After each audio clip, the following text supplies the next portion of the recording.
बार बार रैपीटिशन रटन नाल कि वाकई मन की शुद्धि या तुहानूं प्राप्ति या जी मोक्ष कुछ नहीं होंदा। जे तोते नूं असीं राम राम रटा दीए ते तोता ज्ञानी नहीं हो जाता। लोग पाठ ना करया करन। मैं ये नहीं कह रही पाठ ना करया करन, मैं ये कह रही हूँ पाठ नूं समझिया करन। उस सत्ता नूं, उस अस्तित्व नूं तुसीं परमात्मा, सच्चिदानंद, परब्रह्म, शून्य, कोई भी नाम चाहे दे लो। जे वो मेरे अंदर है, जे वो मेरे नाल है, जे वो मेरे विच है, तो मैं क्यों नहीं जानना चाहवांगा कि फिर मैं कौन हूँ। मौत की है, क्यों हुंदी है, बाद विच की हुंदा है। जे मेरी जिंदगी की शुरुआत इत्थों ही हो रही है तो फिर पहले मैं कित्थे सी। जे किधरे नहीं सी तो फिर जन्म तो ये जो वखरे वखरे सानू तो फर्के नज़र आते। कोई सोहना है, कोई कोझा है, कोई लंबा है, कोई उच्चा है, कोई बड़ा अकलमंद, कोई सुख चाहे, कोई दुख चाहे, कोई गरीबी चाहे, कोई अमीरी चाहे। किसी नूं इन्ने मौके मिल जाते ने तरक्की करन दे और किसी नूं एक भी नहीं, और कईयां नूं मिल के भी हथों खो जाते ने। कर्म की है, क्यों ने, फल कौन दे रहा है कोई धर्मराज, है किधरे स्वर्ग नरक जिदा डर सानू पंडित भाई मुल्ला सब दिखाई जा रहे जी। थिंद जी अपने अंदर डुबकी लाओ, आनंद पाओ।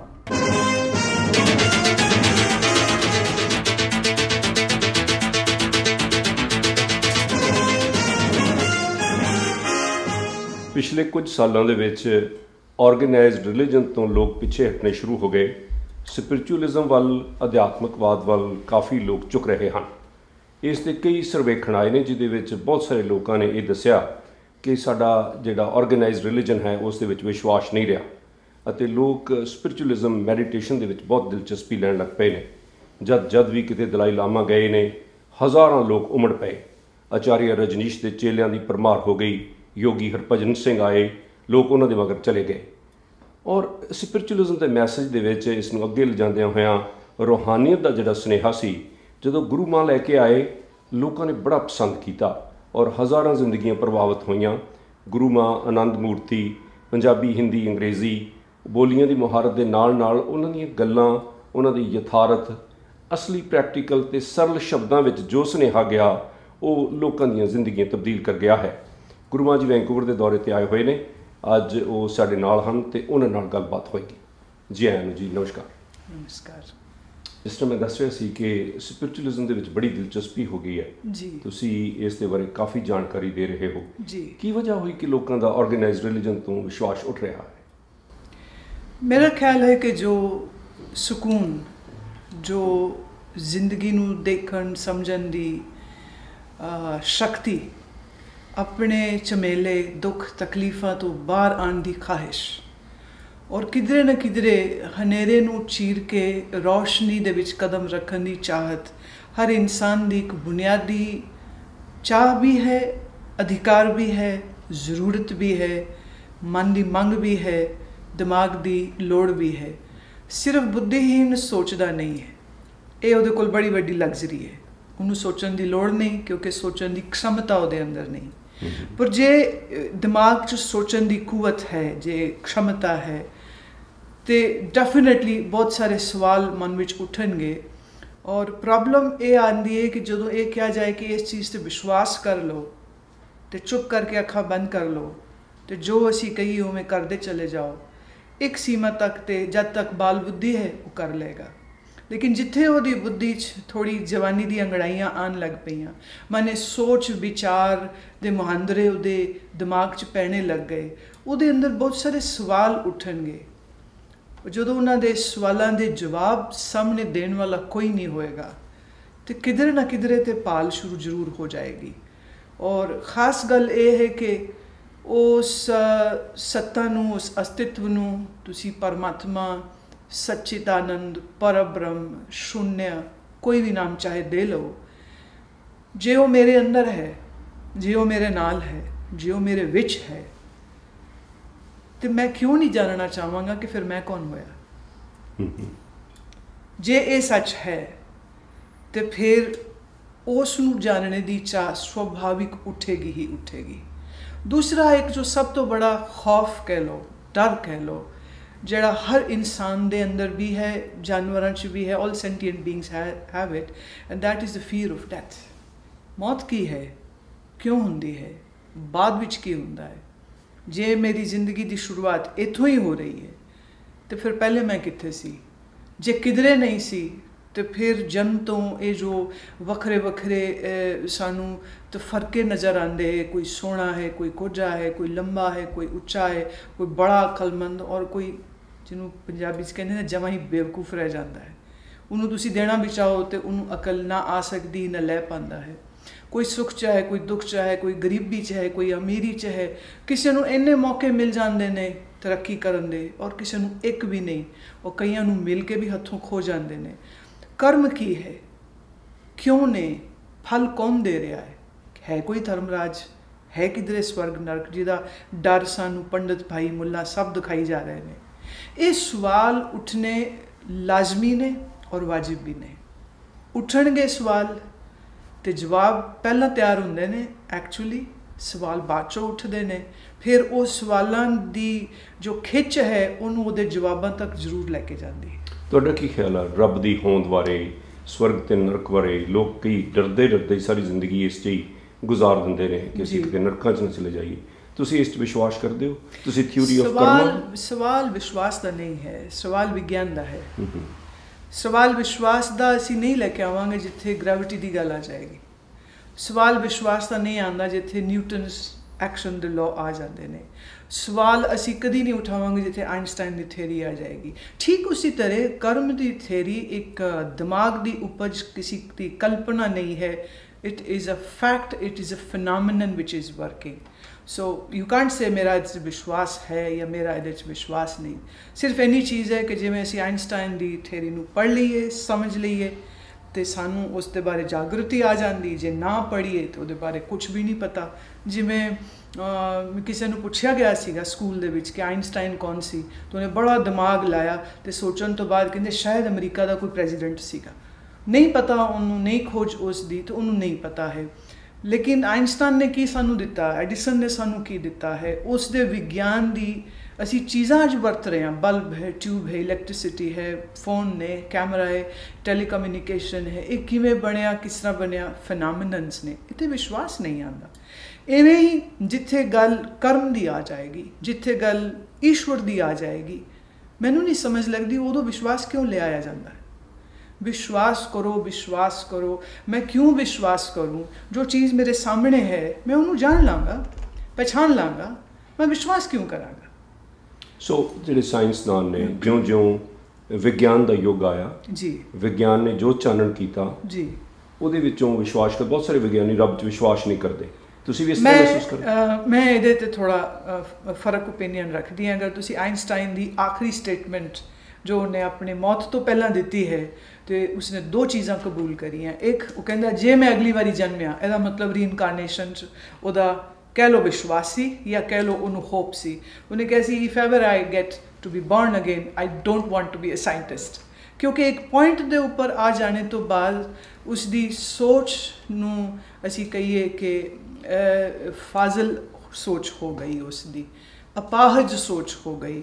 ਕੁਆਂਟਮ ਥਿਊਰੀ ਨੂੰ ਖੋਜਦੇ ਖੋਜਦੇ ਉਹ ਇੱਕ ਐਸੇ ਪੁਆਇੰਟ 'ਤੇ ਆ ਕਰਕੇ ਫਿਰ ਉਹਨੇ ਦੂਸਰੀ ਗੱਲ ਜਿਹੜੀ ਕਹੀ ਕਿ ਸ਼ਾਇਦ ਇਹ ਉਹ ਸੱਤਾ ਹੈ ਜਿਸ ਨੂੰ ਈਸਟ ਪਰਮਾਤਮਾ ਕਹਿੰਦਾ ਹੈ, ਸ਼ਾਇਦ। ਲੇਕਿਨ ਹੁਣ ਮੈਂ ਬੁੱਢਾ ਹੋ ਗਿਆ, ਮੇਰੇ ਕੋਲ ਹੁਣ ਵਕਤ ਨਹੀਂ ਕਿ ਮੈਂ ਇਸ ਦੇ ਉੱਪਰ ਖੋਜ ਕਰ ਸਕਦਾ। ਆਇਨਸਟਾਈਨ ਦਾ ਇੱਕ ਐਗਜ਼ਾਮਪਲ ਮੈਂ ਲੈ ਰਹੀ ਹਾਂ, ਲੇਕਿਨ ਇਸ ਸਮੇਂ ਵੈਸਟ ਦੇ ਵਿੱਚ ਇੱਕ ਬਹੁਤ ਬੜੀ ਮੁਹਿੰਮ ਚੱਲ ਰਹੀ ਹੈ, that is of quantum physicist. Quantum physicist ਸਾਰੇ ਦੇ ਸਾਰੇ ਫਿਜ਼ਿਕਸ ਨਾਲ related, but with the quantum theory they are all coming closer to meditation, they are all coming closer to knowing what this consciousness is. For example ये जो असी सामने देख रहे हैं, क्वांटम थ्योरी ये कह रही है कि जिस वक्त असी अखां खोलियां ये चीज़ उस वक्त बनी है। ये पार्टिकल्स ने आपस दे विच जो खेल किया है वो सानू स्थूलता दिखा रहा है। Otherwise everything is just travelling in the ether, there is nothing called solid over here. So जो विश्वास की गल आती है वो उत्थे आती है जिथे साडे कोल अनुभव करन दा कोई माध्यम ना होवे। जे अनुभव का माध्यम है, जिमें विज्ञान के एक तरीकाकार है, एक मैथडोलॉजी, सीखो, पढ़ो, एक्सपेरिमेंट करो, you come to a conclusion. Exactly like that there is a methodology, there is a system for inner sciences also. ਉਹਨੂੰ ਅਸੀਂ ਯੋਗਿਕ ਸਾਇੰਸ ਕਹਿ ਲਈਏ, ਉਹਨੂੰ ਅਸੀਂ ਵਿਦਾਂਤਿਕ ਫਿਲਾਸਫੀ ਕਹਿ ਲਈਏ। ਅਗਰ ਅਸੀਂ ਉਸ ਮੈਥਡੋਲੋਜੀ ਨੂੰ ਅਸੀਂ ਫੋਲੋ ਕਰਦੇ ਹਾਂ, ਜਿਵੇਂ ਇੱਕ ਵਿਗਿਆਨਕ ਬਾਹਰ ਭੌਤਿਕ ਜਗਤ ਦੀ ਖੋਜ ਕਰਦੇ ਕਰਦੇ ਨਿਸ਼ਕਰਸ਼ ਤੇ ਪਹੁੰਚ ਗਏ, ਕੁਆਂਟਮ ਫਿਜ਼ਿਸਿਸਟ ਨੇ ਅੱਜ ਬਹੁਤ ਸਾਰੀਆਂ ਚੀਜ਼ਾਂ ਕਬੂਲ ਕਰ ਲਈਆਂ, ਬਹੁਤ ਸਾਰੀਆਂ ਚੀਜ਼ਾਂ ਰਿਜੈਕਟ ਵੀ ਕਰ ਦਿੱਤੀਆਂ, ਲੇਕਿਨ ਕਿਸੇ ਨੇ ਵੀ ਇਹ ਨਹੀਂ ਕਿਹਾ ਕਿ ਅਸੀਂ ਸ਼ਾਇਦ, ਮੇਰੇ ਹਿਸਾਬ ਨਾਲ ਅੱਜ ਜਿੰਨੀ ਨਜ਼ਦੀਕੀ ਤੋਂ ਇੱਕ ਕੁਆਂਟਮ ਫਿਜ਼ਿਸਿਸਟ परमात्मा की होंद में स्वीकार करना चाह रहा है, शायद गुरुद्वारे मंदिर से जाने वाला भी नहीं कर रहा, क्योंकि वो सिर्फ विश्वास कर रहा है। उन्हें एक खोज का जरिया लभ्या जिथे जाके एक ब्रेकिंग पॉइंट उन्होंने ये आ गया कि हुण इस तो अगे जाने का कोई माध्यम नहीं, साधन नहीं। लेकिन साडे आचार्य, साडी जो परंपरा है, साडे जो वैज्ञानिक सोच रखने वाले ऋषि सीगे, उन्होंने एक तरीकाकार दिता। अफसोस इस गल का है आम लोगों को वो तरीक़ेकार की कोई खबर नहीं, क्योंकि इस खबर की कोई गल करता नहीं है, क्योंकि किसी को जरूरत नहीं है। और विचकार जोड़े लोग आ गए ने, उन्होंने सिर्फ थोड़े तो जां पैसा चाहिए चढ़ावा, तो जां उन्होंने एक पोलिटिकल प्लेटफॉर्म बना लिया होंदा है जिथों उन्होंने जनता तो ताकत मिलती है, तो वो अपनी एक आवाज़ उठा लेंदे ने सरकार तक या नीतियां बनाने वास्ते। सच की खोज वास्ते धर्म का इस्तेमाल कद होया, तुसी दस दिओ मैनूं। अच्छा गुरु महाराज जी, ਜਿਹੜੇ ਸਾਡੇ ਦੇਖਣ ਤੇ ਸੁਣਨ ਵਾਲੇ ਆ ਸਧਾਰਨ ਲੋਕ ਨੇ, ਜਿਹੜੇ ਦੁਨਿਆਵੀ ਜੀਵ ਨੇ, ਸੁੱਖਾਂ ਦੀ ਮੰਗ ਕਰਦੇ ਨੇ, ਮਨ ਦੀ ਸ਼ਾਂਤੀ ਚਾਹੁੰਦੇ ਨੇ, ਉਹ ਫਿਲਾਸਫੀਆਂ ਦੇ ਵਿੱਚ ਵਿਸ਼ਵਾਸ ਨਹੀਂ ਕਰਦੇ, ਉਹਨਾਂ ਨੂੰ ਕੋਈ ਸਿੰਪਲ ਸਰਲ ਗੱਲਾਂ ਦੱਸੋ। ਜੀਵਨ ਦਾ ਫਲਸਫਾ ਤੇ ਸਭ ਤੋਂ ਆਸਾਨ ਹੈ। ਮਛਲੀ ਨੂੰ ਤੈਰਨਾ ਕੋਈ ਨਹੀਂ ਸਿਖਾਉਂਦਾ, ਉਹਨੂੰ ਆਪ ਹੀ ਆਪ ਪਤਾ ਹੈ। ਹਿਰਨ ਨੂੰ ਭੱਜਣਾ ਕੋਈ ਨਹੀਂ ਸਿਖਾਉਂਦਾ, ਉਹ ਆਪ ਹੀ ਆਪ ਭੱਜਦਾ ਹੈ। ਤੇ ਥੋੜੀ ਜਿਹੀ ਆਪਣੇ ਅੰਦਰ ਅੱਖਾਂ ਬੰਦ ਕਰਕੇ ਥੋੜੇ ਆਪਣੇ ਮੂਲ ਵੱਲ ਨਜ਼ਰ ਤੇ ਘੁਮਾਓ, अंदर दे इस जगत में तारियां आपे लानियां शुरू हो जाएंगियां। मुश्किल यह है कि तुसी कहंदे हो कि कोई होर साडे वास्ते कुछ करके दे दे, जां सानू कोई आशीर्वाद ही दे दे, जां साडी पिठ थपथपा दे ते साडियां समाधियां लग जान। इस बेवकूफ़ी तो बाहर आना पएगा। It is a self exploration. भुख मेरे ढिड च लगेगी, रोटी मैं अपने मुँह च पावांगी, मेरी रोटी कोई होर थोड़ी खा लेगा। प्यास मैनू लगेगी तो पानी का घुट मैनू भरना पएगा, मेरे हिस्से का कोई पानी नहीं पी सकता। इसी तरह ये साधना सिंपल अपने आप दे नाल पछाण करनी, अपने मन की होंद नू समझना, ये मैं जो कह रहा है ये मैं कित्थों निकल रही है, उस दे मूल नू फड़ना है। काम तो देखो थोड़ा जिहा बरीक है, इस वास्ते बुद्धि की भी लोड़ है, सोझी की भी लोड़ है, ख्वाहिश की भी लोड़ है, तड़प की भी लोड़ है। तो जे वो है नहीं तो फिर मैनू नहीं पता मैं किवें दसां। मैं किसी को एल्फाबेट सिखा सकती हाँ, पर मैं किसी को शायर होना किवें सिखा सकती। तो ये जो बंदगी का राह है ना, ये समझ लो रब्बी शायरी है, ये समझ लो रब नाल इश्क मिलाना है, जिन्हें दिसना भी कोई नहीं, जिन्हें अगे आके बाह फड़नी भी कोई नहीं, लेकिन फिर भी ऐसा इश्क उहदे नाल करना कि अपनी होंद गवा उन्होंने पा लैना, तो फिर अपने आप दी भी प्राप्ति कर लेना। ਹੁਣ ਜਿਹੜੇ ਆਮ ਲੋਕ ਨੇ जी ਪਾਠ ਕਰਦੇ ਰਹਿੰਦੇ ਨੇ, ਪੂਜਾ ਕਰਦੇ ਰਹਿੰਦੇ ਨੇ, ਵਾਹਿਗੁਰੂ ਵਾਹਿਗੁਰੂ ਵਾਹਿਗੁਰੂ ਰਾਮ ਰਾਮ ਰਾਮ ਰਾਮ ਰਾਮ ਰਾਮ ਕਰਦੇ ਰਹਿੰਦੇ ਨੇ, ਬਾਰ-ਬਾਰ ਰੈਪੀਟੀਸ਼ਨ ਰਟਣ ਨਾਲ ਕਿ ਵਾਕਈ ਮਨ ਦੀ ਸ਼ੁੱਧੀ ਜਾਂ ਤੁਹਾਨੂੰ ਪ੍ਰਾਪਤੀ ਜਾਂ ਮੋਕਸ਼ ਦੀ ਪ੍ਰਾਪਤੀ ਹੋ ਜਾਏ। ਜੇ ਤੋਤੇ ਨੂੰ ਅਸੀਂ ਰਾਮ ਰਾਮ ਰਟਾ ਦਈਏ ਤੇ ਤੋਤਾ ਗਿਆਨੀ ਨਹੀਂ ਹੋ ਜਾਏਗਾ। ਜੇ ਰਾਮ ਰਾਮ ਬੋਲਣ ਨਾਲ ਹੀ ਕੁਝ ਪ੍ਰਾਪਤੀ ਹੋ ਜਾਏ ਤੇ ਤੁਹਾਡਾ ਇਹ ਟੇਪ ਰਿਕਾਰਡਰ ਸਭ ਤੋਂ ਪਹਿਲੇ ਗਿਆਨੀ ਹੋ ਜਾਏਗਾ, ਕਿਉਂਕਿ ਅਸੀਂ ਇਹਦੇ ਵਿੱਚ ਪਾ ਦਈਏ ਕੋਈ ਵੀ ਪ੍ਰੋਗਰਾਮ ਤੇ ਉਹ 24 ਆਵਰਸ ਉਹ ਪਲੇ ਕਰਦਾ ਰਹੇਗਾ। ਲੋਕ ਪਾਠ ਨਾ ਕਰਿਆ ਕਰਨ। ਮੈਂ ਇਹ ਨਹੀਂ ਕਹਿ ਰਹੀ ਪਾਠ ਨਾ ਕਰਿਆ ਕਰਨ, ਮੈਂ ਇਹ ਕਹਿ ਰਹੀ ਹਾਂ ਪਾਠ ਨੂੰ ਸਮਝਿਆ ਕਰਨ। फॉर एग्जाम्पल मैं उदाहरण देनी हाँ, तुसी एक रेस्टोरेंट जाते हो, तुसी इत्थे मैन्यू देखते हो, पढ़ते हो, उस चों एक चीज़ सिलेक्ट करते हो, ऑर्डर करते हो, चीज़ आती है, तुसी खाते हो, तुहाडा पेट भर जाता है। कि तुसी मैन्यू का पाठ करते हो, की करते हो कि मैन्यू नूं ही चट्टन लग जाओगे? जी नहीं। सिलेक्ट करिया, बाणी खोजो की चाहिए तैनूं, फिर उहदे च जो सूत्र मिल जाए बस उस सूत्र की कमाई करनी शुरू कर दे, गल खत्म। पर बहुते लोग तो मुक्ति मोक्ष पिछे ने, आनंद जिहड़ी तुसीं शून्य की गल करदे हो उहदे पिछे। मुक्ति तुसीं किस नूं कह रहे हो मैनूं नहीं पता, शायद संसार च दोबारा पैदा ना होने का नाम लोगों ने मुक्ति समझ लिया है, जो कि बिल्कुल ही गलत है। जन्म मरण तो मुक्ति बिल्कुल गलत, बिल्कुल ही गलत है। ये मुक्ति नहीं है, ये मुक्ति नहीं है। ये तो द्वेष हो गया संसार वास्ते। तो जे मेरा सृष्टा नाल प्यार है तो मैं सृष्टा की सृष्टि नाल नफरत किवें कर सकदा? जे ये दुनिया बुरी थां है तो यदा बनाने वाला उस तो ज़्यादा बुरा होना चाहिए है। मैं वापस इत्थे पैदा ना होवां, ਇਹਦੇ 'ਚ ਤੇ ਬੜੀ ਨਫ਼ਰਤ ਹੈ, ਇਹਦੇ 'ਚ ਤੇ ਬੜਾ द्वेष है। सो ਇਹ ਸੋਚ बिल्कुल मुढ़ तो गलत है। मोक्ष का अर्थ सिर्फ इतना है कि मेरा मन किसी बंधन विच नहीं है, मेरा मन किसी गुलामी च नहीं है, मेरा मन हनेरे च नहीं है, मेरा मन अज्ञानता तो बाहर निकल आया है। मोह दे क्षय, मोक्ष जो शब्द है दो शब्द ने, मोह और क्षय। क्षय संस्कृत विच असीं कहने आ टुट जाण नूं, मिट जाण नूं, खिंड जाण नूं। मोह होई ममता, ते ममता दे टुट जाण दा नाम मोक्ष है। ਉਹਦਾ जन्म मरण नाल तो कोई लेन देन ही नहीं है। जे जन्म एडी बुरी गल हुंदी ते इतने पीर महात्मा योगी की जन्म काहे वास्ते लेंदे पे, कुछ जा कट्टन आंदे पे थे। टैगोर नूं पुछया सी किसी ने कि की तुसीं दोबारा जन्म लेना चाहोगे, तो उन्हें अपनी कंबदी हुई आवाज़ विच कहा सी, अजे तो मेरा तबला सुर च बैठिया ही सी ते मौत आ गई है, मैं तो अजे बजाना है इसमें, मैं तो अजे गाना है गीत अपना, अजे तो मैं राग लापिया ही नहीं, अजे तो मैं तबला ही सुर करता पिया सी, ते जिंदगी मुक गई मेरी। किसी भी आचार्य, किसी भी ऋषि, किसी भी महात्मा, किसी भी सोचवान शायर ने कभी ये नहीं कहा कि मैं दोबारा पैदा ना होना चाहवा। जेडे लोग बोलते हैं ना, कभी तुसी देखोगे तो वो बेचारियां दी जिंदगी च बड़ी दुख है, तकलीफ है, हाय करते उठते ने ते हाय करते बहते ने। वो कहते यार अब्बा दोबारा ना पैदा करिए, कितने जब खाने च मैनू पा देता है, राइट।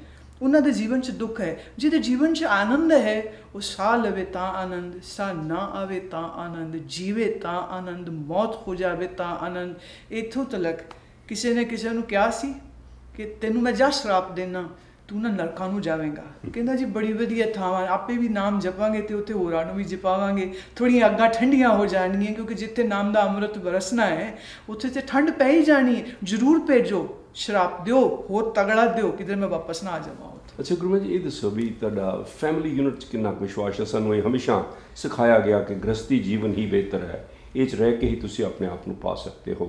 ना सुख विच संसार दे, ना सुख छड़ गया, सुख है विच विचार दे, संता शरण पिया।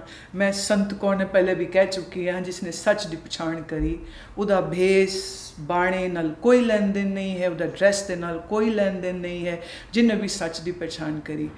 ये जीवन हर इंसान नूं जीने का अधिकार है। जे उसकी विचार, उसकी जरूरत, उसकी भावना, उसकी मानस, उसका शरीर किसी साथी की जरूरत महसूस करता है तो जरूर जाए। गृहस्थी वर्गी सुंदर और केड़ी व्यवस्था हो सकती, बहुत खूबसूरत है। लेकिन ये कहना कि गृहस्थी जाके ही अपने आप को पाया जाएगा, ये गल एक बड़ा बड़ा अन्याय हो जाएगी, क्योंकि साढ़े कोल एक पूरी हिस्टरी है ऐसे कुछ एक व्यक्तियों की जिन्होंने विवाह नहीं करया, लेकिन उन्होंने मौज उस विच सी। प्रोग्रेशन है, life is all about progression, life is all about your choice, life is all about your exploration. So थोड़ी वो माइंड कंडीशनिंग किस विच जा रही है, विचारवान है, ज्ञानवान है, जिथे भेज दो ब्याह कर दोगे वो तां भी ठीक है, नहीं करावेगा तां भी ठीक है, जे अकल कोई नहीं करावेगा तां भी मुश्किल च है, नहीं करावेगा तां भी मुश्किल विच है। सवाल ये नहीं है कि साड़ी बाहर की सिचुएशन की है, सवाल है साडे मन की अंदर की सिचुएशन की है। बहुत सारे साडे लोगों के मनां दे विच ये गल बार बार खुड़कती रहिंदी है कि हुण मेरा की बनेगा। जिंदगी दे विच जदों दुख तकलीफां आउंदियां ने, वो कोई पाठ पूजा वाल या किसी सिक्ख्या वाल कोई ना कोई चीज़ पढ़ना चाहते हैं, सुनना चाहते हैं जी। बहुत सारे लोग उन्होंने दसते हैं, साडे शास्त्र भी सानूं दसते हैं, धार्मिक ग्रंथ सानूं दसते हैं कि जो कुछ हो रहा है ठीक हो रहा है जी। जो भी होएगा ठीक होएगा, तुहाडे हत्थ विच कुछ नहीं है। एक एस्केप रूट है जिंदगी की तल्ख हकीकत तो, या कि सच है? जे सच है फिर तो भी सानूं किसी चीज़ का कोई फिक्र ही नहीं होना चाहिए। पहली गल, दो फिलासफी ने फिर इहदे विच, एक जिन्होंने असीं कर्म की फिलासफी कहने, दूसरी जो प्रकृति के नियम चलते पे ने। जिथे तो आँदी ना कर्म की फिलासफी, उत्थे सारा कुछ तुहाडे हथ वस, सारा कुछ ठीक है जी। जिथे आ जाती प्रकृति के नियम, उत्थे तुहाडे हथ वस कुछ नहीं। जिवें जन्म ते मौत तुहाडे हथ वस नहीं, किहदे घर जमोगे तो किहदे घर नहीं। जा हर बंदा बिरला अंबानी के घर पैदा होना चाहेगा, नहीं हुंदा, राइट। हर आदमी सोना होना चाहेगा, प्रकृति के कुछ नियम ने।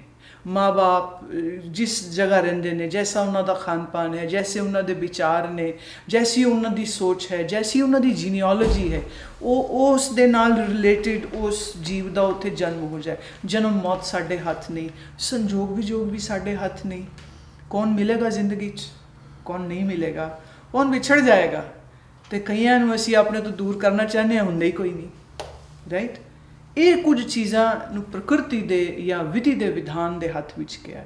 ਲੇਕਿਨ ਮੈਂ ਬੁੱਧੀ ਦਾ ਪ੍ਰਯੋਗ ਕਰਕੇ ਸਮਝਦਾਰੀ ਦੇ ਨਾਲ, ਹੋਸ਼ ਦੇ ਨਾਲ ਚੰਗੇ ਨੇਕ ਕਰਮ ਕਰਾਂਗਾ ਕਿ ਨਹੀਂ, ਇਹ ਮੇਰੇ ਹੱਥ ਵੱਸ ਹੈ। ਮੈਂ ਮਾੜਾ ਕੰਮ ਕਰਾਂਗਾ ਕਿ ਨਹੀਂ, ਇਹ ਵੀ ਮੇਰੇ ਹੀ ਹੱਥ ਵੱਸ ਹੈ। ਕਿਉਂ? ਕਿਉਂਕਿ ਪ੍ਰਕਿਰਤੀ ਨੇ ਸਾਨੂੰ ਬੁੱਧੀ ਦੇ ਦਿੱਤੀ ਹੈ ਔਰ ਨਾਲ ਇੱਕ ਇੰਡੀਪੈਂਡੈਂਸ ਦੇ ਦਿੱਤੀ ਕਿ ਬੇਟਾ ਹੁਣ ਜਿਵੇਂ ਚਾਹੋ ਨਾ ਤਾਂ ਇਹਨੂੰ ਵਰਤ ਲਈਓ। ਰਿਸ਼ਤੇਦਾਰੀ ਦੇ ਦਿੱਤੀ ਨਾ ਤੁਹਾਨੂੰ। ਹਰ ਇਨਸਾਨ ਸਰਦਾਰ ਹੈ, ਹਰ ਇਨਸਾਨ ਸਰਦਾਰ ਹੈ, ਬਾਕੀ ਸਾਰੇ ਜੀਵਾਂ ਦੀ ਅਪੇक्षा। ਇਹ ਕੁੱਤੇ ਕੋਲ, ਭੈਂਸ ਕੋਲ ਚੋਇਸ ਨਹੀਂ ਹੈ। ਉਹ ਬੱਝੇ ਹੋਏ ਨੇ ਆਪਣੇ ਪ੍ਰਕਿਰਤੀ ਦੇ ਨਿਯਮਾਂ 'ਚ। ਪ੍ਰਕਿਰਤੀ ਦੇ ਨਿਯਮ ਅਨੁਸਾਰ ਉਹ ਵੱਡੇ ਹੁੰਦੇ ਨੇ, ਮੇਟਿੰਗ ਹੋ ਜਾਂਦੀ, ਬੱਚੇ ਹੁੰਦੇ, ਸੀਜ਼ਨਸ ਨੇ ਉਹਨਾਂ ਦੇ, ਮੇਟਿੰਗ ਦੇ ਵੀ ਸੀਜ਼ਨਸ ਨੇ। They have no choice. ਪਰ ਆਦਮੀ ਕੋਲ ਚੋਇਸ ਹੈ। ਕਿਉਂ ਹੈ? ਕਿਉਂਕਿ ਉਹ ਆਦਮੀ ਹੈ ਔਰ ਇਹ ਚੋਇਸ ਉਹਨੂੰ ਮਿਲੀ ਉਹਦੇ ਦਿਮਾਗ ਦੇ ਕਰਕੇ। ਹੁਣ ਜੇ ਦਿਮਾਗ ਦੀ ਟ੍ਰੇਨਿੰਗ ਚੰਗੀ ਹੋਵੇਗੀ, ਅਕਲ ਚੰਗੀ ਹੋਵੇਗੀ, ਸੋਚ ਚੰਗੀ ਹੋਵੇਗੀ, ਉਹਦੇ ਨਿਰਣੇ ਚੰਗੇ ਹੋ ਜਾਣਗੇ, ਉਹਨਾਂ ਦੇ ਫੈਸਲੇ ਅੱਛੇ ਹੋਣਗੇ, ਉਹਨਾਂ ਦੇ ਕਰਮ ਚੰਗੇ ਹੋਣਗੇ। ਔਰ ਕਰਮ ਦਾ ਮਤਲਬ ਇਹ ਨਹੀਂ ਹੈ ਕਿ ਮੈਂ ਅੱਜ ਕਰਾਂਗਾ ਤੇ ਪਤਾ ਨਹੀਂ ਕਦੋਂ ਮੈਨੂੰ ਫਲ ਮਿਲਣਾ ਹੈ। ਤੁਸੀਂ ਇੱਕ ਐਗਜ਼ਾਮਪਲ ਲੈ ਲਓ, ਤੁਸੀਂ ਹੁਣੇ ਇਸ਼ਨਾਨ ਕਰੋ, ਹੁਣੇ ਕਿਆ ਤੁਸੀਂ ਤਾਜ਼ਾ ਫੀਲ ਨਹੀਂ ਕਰਦੇ? ਇਵੇਂ ਹੀ ਤੁਸੀਂ ਅੱਜ ਕਿਸੇ ਦੇ ਨਾਲ ਮਿੱਠੇ ਬੋਲ ਬੋਲੋ ਤੇ ਆਪਣੇ ਆਪ ਨੂੰ ਵੀ ਠੰਡਕ ਤੇ ਕਿਆ ਦੂਜੇ ਨੂੰ ਨਹੀਂ ਮਿਲ ਜਾਂਦੀ? ਤੁਸੀਂ ਅੱਜ ਕਿਸੇ ਨਾਲ ਲੜਾਈ ਕਰੋ ਤੇ ਆਪ ਵੀ ਦੁੱਖ ਪਾਉਂਦਾ ਹੈ ਤੇ ਦੂਜੇ ਨੂੰ ਵੀ ਦੁੱਖ ਉਸੇ ਵਕਤ ਦੇ ਦਿੰਦਾ ਹੈ। ਬਿਲਕੁਲ ਮਾਂ ਜੀ, ਇਸ਼ੂ ਤੇ ਇਹੀ ਹੈ ਨਾ ਕਿ ਜੇ ਸਮਤ ਬਖਸ਼ੇਗਾ ਉਹ ਜੀ, ਫਿਰ ਹੀ ਅਸੀਂ ਇਸ ਤਰ੍ਹਾਂ ਕਰਾਂਗੇ। ਜੇ ਸਮਤ ਹੀ ਨਹੀਂ ਬਖਸ਼ੇਗਾ, ਸਭ ਕੁਝ ਉਹਦੇ ਤੇ ਨਿਰਭਰ ਹੈ, ਸਾਡੇ ਹੱਥ 'ਚ ਕੁਝ ਨਹੀਂ ਹੈ। ਨਹੀਂ, ਮੈਂ ਇੱਥੇ ਹੀ ਫਰਕ ਇਹੀ ਤੇ ਕਰਦੀ ਪਈ ਹਾਂ। ਸਾਡੇ ਕੋਲ, ਅਸੀਂ ਜੇ ਇਨਸਾਨ ਦੇ ਰੂਪ 'ਚ ਪੈਦਾ ਹੋਏ ਹਾਂ ਨਾ, ਤੇ ਸਾਡੇ ਕੋਲ ਇਹ ਫਰੀਡਮ ਔਰ ਇਹ ਬੁੱਧੀ ਸਾਨੂੰ ਸਾਰਿਆਂ ਨੂੰ ਮਿਲ ਚੁੱਕੀ ਹੋਈ ਹੈ। ਹੁਣ ਸਵਾਲ ਇਹ ਉੱਠਦਾ ਹੈ ਕਿ ਕਿਆ ਇਸ ਬੁੱਧੀ ਦਾ ਉਪਯੋਗ ਮੈਂ ਕਰ ਪਾਵਾਂਗਾ ਜਾਂ ਨਹੀਂ ਕਰ ਪਾਵਾਂਗਾ। ਇਸ ਕੰਡੀਸ਼ਨ ਦੇ ਵਿੱਚ ਆ ਕਰਕੇ ਸਾਡੇ ਸਾਰੇ ਧਾਰਮਿਕ ਗ੍ਰੰਥਾਂ ਨੇ, ਤੁਸੀਂ ਅਗਰ ਪੁਰਾਣ ਉਪਨਿਸ਼ਦ ਤੋਂ ਸ਼ੁਰੂ ਹੋ ਜਾਓ ਔਰ ਤੁਸੀਂ ਆਦਿ ਗੁਰੂ ਗ੍ਰੰਥ ਸਾਹਿਬ ਤੱਕ ਆ ਜਾਓ, ਤੇ ਸਾਰਿਆਂ ਨੇ ਇੱਕ ਗੱਲ ਆ ਕਰਕੇ ਬਾਰ-ਬਾਰ ਪ੍ਰੋੜਤਾ ਇਸ ਗੱਲ ਦੀ ਦਿੱਤੀ ਹੈ, ਨੇਕ ਕਰਮ ਕਰ, ਚੰਗਾ ਕਰਮ ਕਰ, ਹੱਥੀਂ ਦਾਨ ਦੇ। ਕੁਝ ਹੋਰ ਨਹੀਂ ਆਉਂਦਾ, ਕਹਿੰਦੇ ਇਹਨਾਂ ਤੇ ਕਰ ਲੈ, ਇਹਨਾਂ ਤੇ ਜ਼ਰੂਰ ਕਰ ਲੈ, ਜੀਆਂ ਤੇ ਦਇਆ ਕਰ ਲੈ, ਹਾਂ, ਮੁਹੱਬਤ ਕਰ ਲੈ, ਕਿਸੇ ਦੀ ਸੇਵਾ ਕਰ ਲੈ, ਕੋਈ ਧਰਮ ਹੋਵੇ, ਕਿਸੇ ਨਾਮ ਦੇ ਉੱਤੇ ਕਰਵਾ ਲੈਣ, ਲੇਕਿਨ ਜ਼ਕਾਤ ਦੇ, ਮਾਨੇ ਦਾਨ ਕਰ, ਇਸਲਾਮ ਬੋਲਦਾ ਹੈ, ਜ਼ਕਾਤ ਦੇ, ਨਮਾਜ਼ ਪੜ੍ਹ, ਹਾਂ, ਰੋਜ਼ਾ ਆਇਆ ਹੈ, ਅਨੁਸ਼ਾਸਨ ਕਰ, ਮੂੰਹ ਦੇ ਉੱਪਰ ਵੀ ਟੇਪੀ ਲਗਾ ਲੈ, ਹੁਣ ਖਾਣਾ ਪੀਣਾ ਵੀ ਕੁਛ ਨਹੀਂ, ਕਿਸੇ ਨੂੰ ਖਵਾਏ ਬਗੈਰ ਨਾ ਖਾਈ, ਕਿਸੇ ਨੂੰ ਦਾਨ ਦਿੱਤੇ ਬਗੈਰ ਨਾ ਖਾਈ। ਕੁਛ ਮੁੱਢਲੇ ਅਸੂਲ ਐਸੇ ਨੇ ਜਿਹੜੇ ਸਾਡੇ ਹਰ ਧਰਮ ਦੇ ਪੈਰੋਕਾਰ ਨੇ, ਹਰ ਗ੍ਰੰਥ ਨੇ ਹਰ ਇਨਸਾਨ ਨੂੰ ਦਿੱਤੇ ਨੇ। ਲੇਕਿਨ ਜੇ ਉਹਨੂੰ ਸਮਝ ਕੇ, ਪੜ੍ਹ ਕੇ ਆਪਣੇ ਅੰਦਰ ਅਸੀਂ ਉਹ ਚੀਜ਼ਾਂ ਨਹੀਂ ਲੈ ਕਰਕੇ ਆਉਂਦੇ, ਤੇ ਇਹਦੇ 'ਚ ਕਸੂਰ ਸਾਡਾ ਹੋਏਗਾ। ਇਹਦੇ 'ਚ ਕਸੂਰ ਅਸੀਂ ਨਾ ਤਾਂ ਪਰਮਾਤਮਾ ਦੇ ਉੱਪਰ ਪਾ ਸਕਦੇ ਹਾਂ। ਔਰ ਰਹੀ ਗੱਲ ਕਰਮ ਦੀ, ਤਾਂ ਕਰਮ ਇੱਕ ਐਨਰਜੀ ਹੈ। Every action is like releasing N energy. ਉਹ ਐਨਰਜੀ ਜਿਹੜੀ ਹੈ ਪਰਤ ਕੇ ਤੁਹਾਡੇ ਕੋਲ ਹੀ ਵਾਪਸ ਆਣੀ ਹੈ। ਹੁਣ ਮੈਨੂੰ ਕਿਹੋ ਜਿਹੀ ਵਾਪਸੀ ਚਾਹੀਦੀ ਹੈ, ਇਹ ਸੋਚ ਤੇ ਮੈਨੂੰ ਕਰਨੀ ਪਏਗੀ ਨਾ, ਤੇ ਮੈਂ ਫਿਰ ਆਪਣੇ ਆਪ ਉਹੋ ਜਿਹਾ ਐਕਸ਼ਨ ਕਰਨੇ ਲੱਗ ਪਾਂਗਾ। ਹੁਣ ਇਹ ਪੂਰਨੇ ਸਾਨੂੰ ਸਭ ਤੋਂ ਪਹਿਲਾਂ ਜਿਹੜਾ ਪਾ ਦਿੰਦਾ ਹੈ, ਜੇ ਪਾ ਦਿੰਦਾ ਹੈ, ਤੇ ਕਿਆ ਉਹ ਸਾਡੀ ਜ਼ਿੰਦਗੀ ਸਹੀ ਨਹੀਂ ਹੋ ਜਾਂਦੀ? ਮੈਂ ਅੱਜ ਵੀ ਇਸ ਗੱਲ ਦਾ ਜ਼ਿਕਰ ਕਰ ਰਹੀ ਸੀ ਦੁਪਹਿਰ ਵੇਲੇ ਕਿ ਇਹ ਪਹਿਲੇ ਸੰਸਕਾਰ, ਧਰਮ ਦੇ ਸੰਸਕਾਰ, ਐਥੀਕਲ ਮੋਰਾਲਿਟੀ ਦੇ ਸੰਸਕਾਰ ਕੋਈ ਗੁਰੂ, ਮਹਾਤਮਾ, ਪੀਰ, ਪੈਗੰਬਰ ਨਹੀਂ, ਮਾਂ ਦਿੰਦੀ ਹੈ। ਇਹ ਮਾਂ ਦੀ ਜ਼ਿੰਮੇਵਾਰੀ ਹੁੰਦੀ। ਤੇ ਜਿਹੜੀ ਮਾਂ ਇਹ ਕੰਮ ਨਹੀਂ ਕਰ ਸਕੀ, ਉਹਦੇ ਬੱਚੇ ਜੇ ਫਿਰ ਗਾਲਾਂ ਤੇ ਵਾਸਨਾ ਤੇ ਇੱਛਾ ਤੇ ਕ੍ਰੋਧ ਦੀ ਦੌੜ ਨਹੀਂ ਲਾਣਗੇ ਤੇ ਫਿਰ ਹੋਰ ਕੀ ਕਰਨਗੇ? ਤੇ ਸਾਡੀਆਂ ਜੋ ਸਾਡੀ ਔਰਤ ਦੀ ਜੋ ਇਹ ਸ਼ਕਤੀ ਹੈ, ਇਹ ਮਾਂ ਹੋਣ ਦੀ ਜਿਹੜੀ ਸ਼ਕਤੀ ਹੈ ਨਾ, ਉਹ ਖਾਲੀ ਬੱਚਿਆਂ ਨੂੰ ਦੁੱਧ ਪਿਆ ਕੇ, ਖਵਾ ਕੇ, ਕੱਪੜੇ ਸੋਹਣੇ ਪਵਾ ਕੇ, ਚੰਗੇ ਸਕੂਲ ਪਾ ਕੇ, ਇਹਨੇ 'ਚ ਉਹਦੀ ਜ਼ਿੰਮੇਵਾਰੀ ਪੂਰੀ ਨਹੀਂ ਹੋ ਜਾਂਦੀ। ਉਹਦੀ ਜ਼ਿੰਮੇਵਾਰੀ ਤਾਂ ਪੂਰੀ ਹੁੰਦੀ ਹੈ ਜੇ ਉਹਨੂੰ ਉਹ ਸੰਸਕਾਰ ਸਹੀ ਦੇ ਪਾਉਂਦੀ ਹੈ। ਬਾਬਾ ਸ਼ੇਖ ਫਰੀਦ ਨਾ ਬਣ ਪਾਉਂਦੇ ਜੇ ਉਹਦੀ ਮਾਂ ਬੰਦਗੀ ਕਰਨ ਵਾਲੀ ਨਾ ਹੁੰਦੀ। ਇਹਨਾਂ ਚੀਜ਼ਾਂ ਵਾਸਤੇ ਕਿਸੇ ਬਾਹਰ ਦੀ ਕਿਸੇ ਏਜੰਸੀ ਦੀ ਜ਼ਰੂਰਤ ਨਹੀਂ ਹੈ, ਕਿਸੇ ਬਾਹਰ ਇਨਸਾਨ ਦੀ ਵੀ ਜ਼ਰੂਰਤ ਨਹੀਂ ਹੈ। ਇਹ ਇੱਕ ਸਾਡੀ ਰਵਾਇਤ ਦਾ ਹਿੱਸਾ ਹੋਣਾ ਚਾਹੀਦਾ ਸੀ, ਸਾਡੇ ਘਰ ਪਰਿਵਾਰ ਦਾ ਹਿੱਸਾ ਹੋਣਾ ਚਾਹੀਦਾ ਸੀ, ਜਿਹਦੇ ਨਾਲ ਸਾਡੇ ਕਰਮ ਵੀ ਠੀਕ ਹੁੰਦੇ ਤੇ ਵਿਧੀ ਦੇ ਵਿਧਾਨ ਅਨੁਸਾਰ ਜਦ ਕਦੀ ਜਨਮ ਮੌਤ ਜਾਂ ਸੰਜੋਗ ਵਿਜੋਗ ਹੁੰਦਾ ਤੇ ਉਸ ਵਕਤ ਸਾਡੇ ਅੰਦਰ ਇੰਨੀ ਟੋਲਰੈਂਸ, ਇੰਨੀ patience automatically hundi that we could relate with that and accept it, but that doesn't mean कि बंदा अपनी आप नू सुधारने दे वास्ते कोशिश करनी छड़ देगा। ये तो वही गल हो गई, मैनू एक किस्सा याद आ रहा है। दो आलसी सुत्ते पे सी बेरी दे थल्ले, एक बेर टुट के उहदी छाती ते डिग गया। नाल दे नू कहंदा है अमलिया आ उठ कि ना आलसी है तू, आ बेर पिया मेरे छाती ते मेरे मुँह च पा दे, बहुत आलसी है तू। उन्हें जवाब दिता, कहना ना मैं तेरे बेर क्यों पावां, जो कुत्ता मेरा मुँह चटदा पिया सी तू हटाया सी उसनूं। ते आलसी लोगों ने कर्म दी थेरी नूं अपने आप नूं बचाउण वास्ते इस्तेमाल कर लैंदे ते वो कहंदे जी साडे हत्थ वास्ते कुछ भी नहीं है। साडे हत्थ वास्ते कुछ नहीं तुसीं तां कहना जे गधे बैल बन के पैदा होवोगे, अजे इंसान हो, कृपया अजे मत बोलो कि साडे हत्थ वास्ते कुछ नहीं। ਇਹ ਕੀ ਪ੍ਰਸਥਿਤੀਆਂ ਨੇ ਜਿਹੜੀਆਂ ਕਿਸੇ ਬੰਦੇ ਨੂੰ ਵੀ ਸਮੇਤ ਤੁਹਾਨੂੰ ਰੂਹਾਨੀ ਸਫ਼ਰ ਤੇ ਤੋੜਦੀਆਂ? खुशकिस्मती, खुशकिस्मती, मैं इसनूं खुशकिस्मती समझती हूँ। ये मेरी खुशकिस्मती रही कि जिंदगी ने बाल अवस्था दे विच ही ये सब चीज़ां दा एक्सपोजर मैनूं दे दिता। ये मेरी खुशकिस्मती रही और रब दी बड़ी मेहर रही कि ऐसे व्यक्तियों नाल मुलाकात हुई कि जिन्हां नूं देख के पढ़ने दा शौक आया, सीखने का शौक आया, समझने का शौक आया, अपने आप नूं जानने का शौक आया। गुड्डियां पटोले नाल ते सारे ही खेडदे सी ते मैं भी खेड रही सी। ऐसा तो कुछ नहीं कि मैं खेड नहीं खेडी, कि मैं कोई स्पोर्ट नहीं खेली, लेकिन ये कोई ऐसी चीज़ नहीं है जिहदे वास्ते ज़िंदगी तो कट के कुछ करना पएगा। मेरी कॉन्वेंट की स्टडी चल रही सी, मेरा नाम अभ्यास चल रहा सी, मेरी कॉलेज की आर्ट्स की एजुकेशन चल रही सी और मेरा सत्संग चल रहा सी, मेरी ग्रंथों की पढ़ाई चल रही सी, घर दे कामकार चल रहे सी, परिवार दे विच सी मैं। लेकिन ये सोच जिहड़ी है ना, ये शायद किधरे न किधरे बहुत पिछोकड़ी सोच है, ये बड़ी पिछड़ी हुई सोच है कि साधना मतलब सारा कुछ छड़ दो तो अपने आप बंद कर लो किधरे गुफा दे विच ते तां कुछ मिलता है। ऐसा कुछ नहीं है। ये ना समझी तो गल निकली है, ये बेसमझी तो गल निकली है। जे असी घर विच बैठ के फिक्शन पढ़ सकते हाँ, नावल पढ़ सकते हाँ, ड्रामे कहानियाँ पढ़ सकते हाँ, तो क्या असी उसी घर च बैठ करके वेदांत नहीं पढ़ सकते? जे असी बैठ के 3 घंटे सिनेमा देख सकते हाँ, एक बंदा कहना मैं 3 घंटे बैठ के म्यूजिक का रियाज करांगा, मैं अपने सुर की साधना करांगा, क्योंकि सुर की साधना अपने आप च परमेश्वर की साधना है। एक बंदा 3 घंटे बह के गप्पा मारदा है, मुकदा ही नहीं टाइम, ताशा खेड छड़दे लोग। अखबारां पढ़ी हुई अखबार भी दोबारा पढ़ लेंदे ने, बासी खबरां भी फिर पढ़ लेंदे ने, पुरानियां गल्लां फिर दोहरा लेंदे, रिश्तेदारां दे किस्से पिटे फिर दोहरा के समा बर्बाद कर सकदे।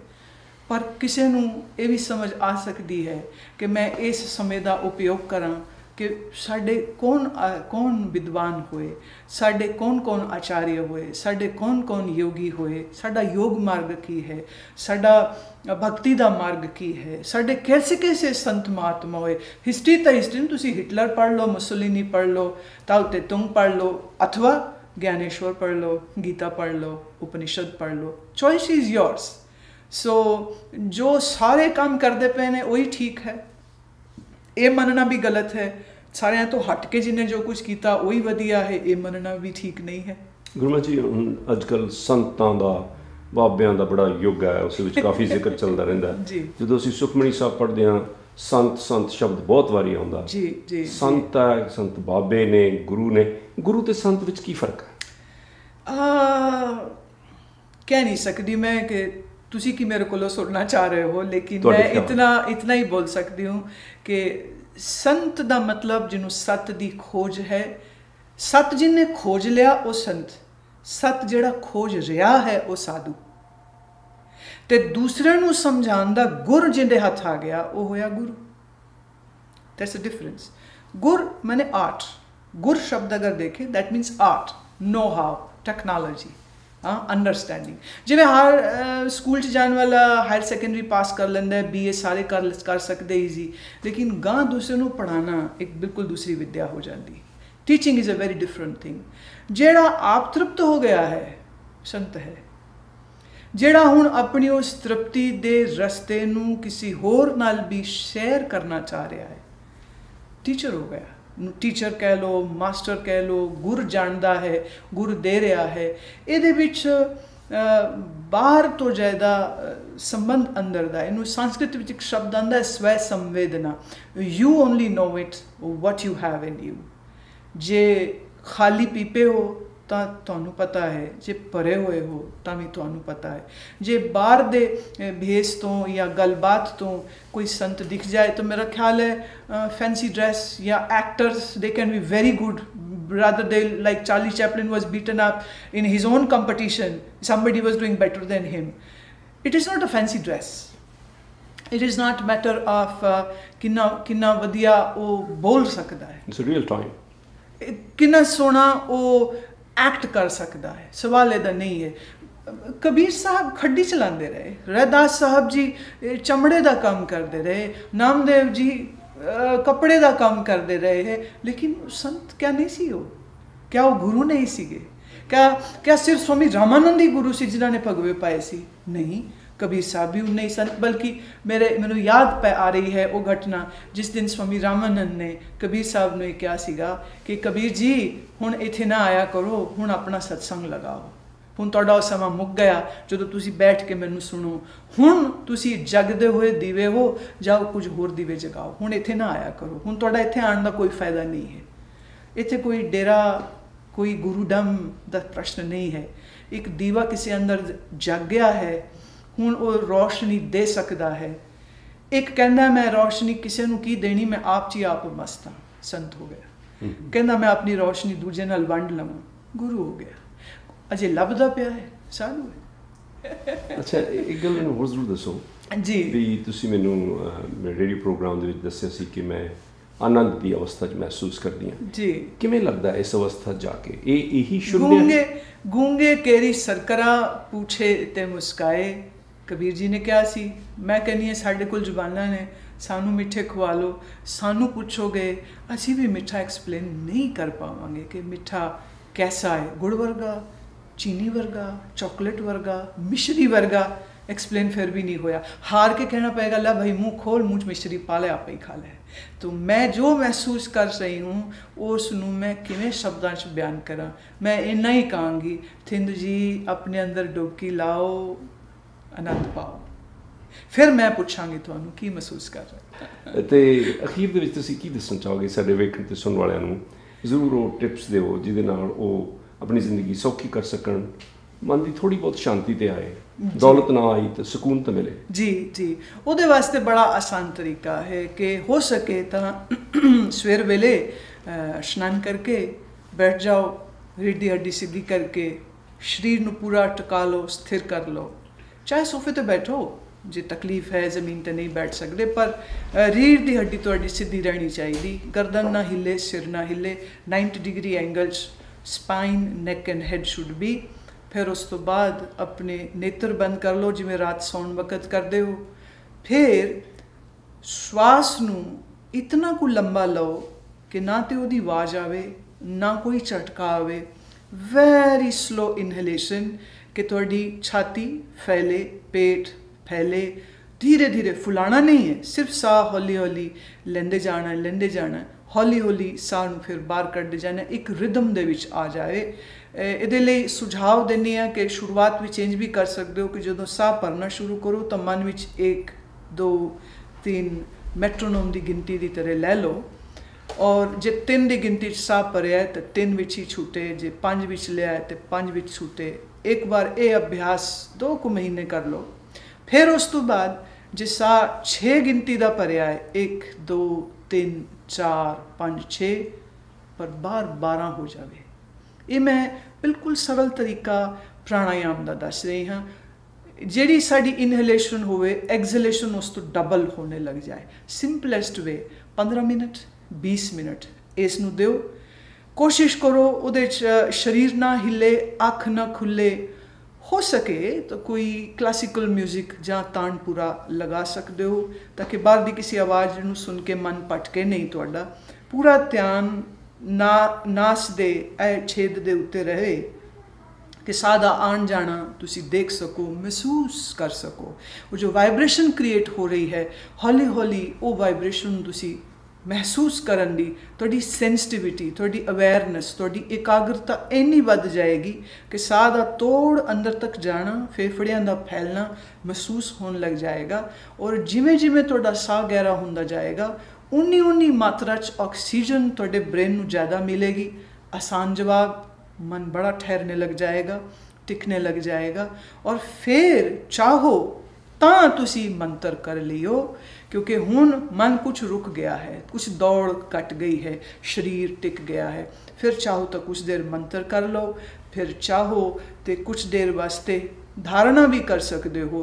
करने ਨੂੰ बहुत कुछ है, लेकिन अगर सिर्फ इतना जिहा भी तुसी काम करने लग गए तो मन ਦੀ ਜਿਹੜੀ ਇਹ ਮੰਕੀ ਡਾਂਸ ਹੋ ਰਿਹਾ ਹੈ ਉਹ ਰੁਕ ਜਾਏਗਾ। ਜਿਵੇਂ ਜਿਵੇਂ ਇਹ ਬੈਠਣੇ ਦਾ ਪ੍ਰੋਸੈਸ ਤੁਹਾਡਾ ਰੈਗੂਲੈਰਿਟੀ 'ਚ ਚੱਲਣੇ ਲੱਗ ਜਾਏਗਾ, ਉਵੇਂ ਉਵੇਂ ਮਾਲਕ ਦੀ ਬੜੀ ਮਿਹਰ ਬਰਸਦੀ ਹੈ। ਇੱਕ ਬੂੰਦ ਵੀ ਕਿਧਰੇ ਮਿਲ ਗਈ ਨਾ ਤਾਂ ਬੇੜਾ ਪਾਰ ਹੈ ਉਹਦੇ 'ਚ। ਬੜੀ ਮਿਹਰਬਾਨੀ ਜੀ। ਥੈਂਕ ਯੂ ਗੁਰੂਆ ਜੀ, ਤੁਸੀਂ ਬਹੁਤ ਵਧੀਆ ਗੱਲਾਂ ਦੱਸਦੇ ਹੋ ਔਰ ਲੱਖਾਂ ਦੀ ਗਿਣਤੀ 'ਚ ਤੁਸੀਂ ਜ਼ਿੰਦਗੀਆਂ ਪ੍ਰਭਾਵਿਤ ਕੀਤੀਆਂ ਨੇ। ਅਸੀਂ ਉਮੀਦ ਰੱਖਦੇ ਹਾਂ ਕਿ ਇਸ ਇੰਟਰਵਿਊ ਦੇ ਜ਼ਰੀਏ ਵੀ ਬਹੁਤ ਸਾਰੇ ਲੋਕ ਮੁਤਾਸਰ। ਮਾਲਕ ਦੀ ਮਿਹਰ ਹੈ, ਡਿਊਟੀ ਲੱਗੀ, ਆਪਣਾ ਕੰਮ ਕਰਦੇ हैं। Thank you.